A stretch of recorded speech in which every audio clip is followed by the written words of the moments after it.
Hi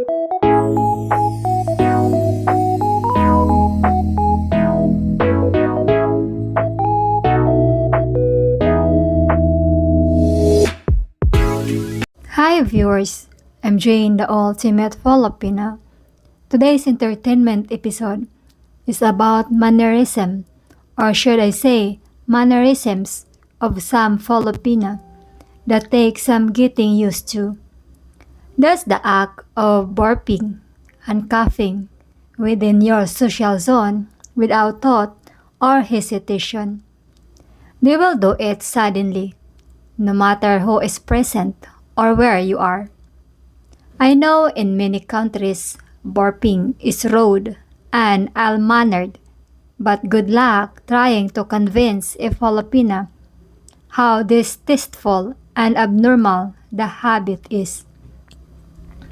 In Filipino culture, a loud burp is often seen as a sign of satisfaction with a meal, indicating that they are full and enjoy the food, thus making it not considered rude, unlike in many Western cultures where burping loudly is seen as poor manners. Essentially, it's a way to compliment the cook by showing you've eaten heartily, even if she cooked the meal and you are at home with friends or guests. The burp is coming. The louder the burp, the more happy she is about the meal. Here are some things you should know and be cognizant of about the Filipina burp. 1. A loud burp is generally interpreted as a positive gesture, signifying appreciation for the meal. 2.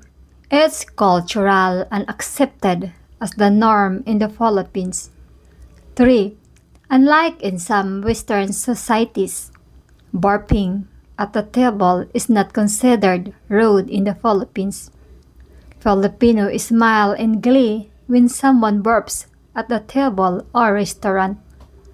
In fact, it's not unusual to have a symphony of burps when eating with a Filipino family, friends, or associates, especially in the province. 4. A burp may be accompanied by the phrase, "Ay salamat," which means thank you.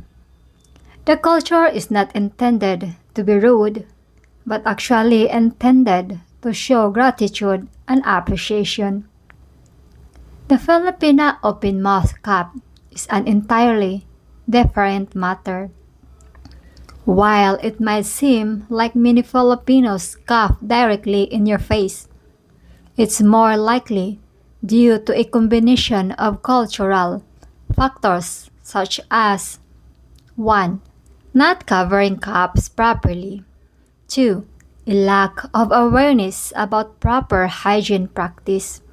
And sometimes, simply not intending to be rude. 3. Improper manners or behavior rather than a deliberate act to be disrespectful.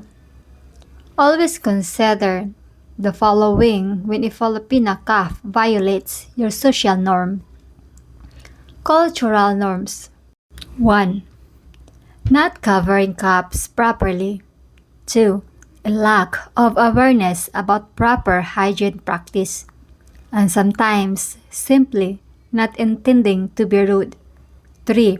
Improper manners or behavior rather than a deliberate act to be disrespectful. Always consider the following when a Filipina cough violates your social norm. Cultural norms. 1. In some cultures, covering cups might not be as ingrained as in others, leading to a perception of people coughing openly in public. 2. Awareness and education. Not everyone is fully aware of the importance of covering cups to prevent spreading germs. 3. HIA factor.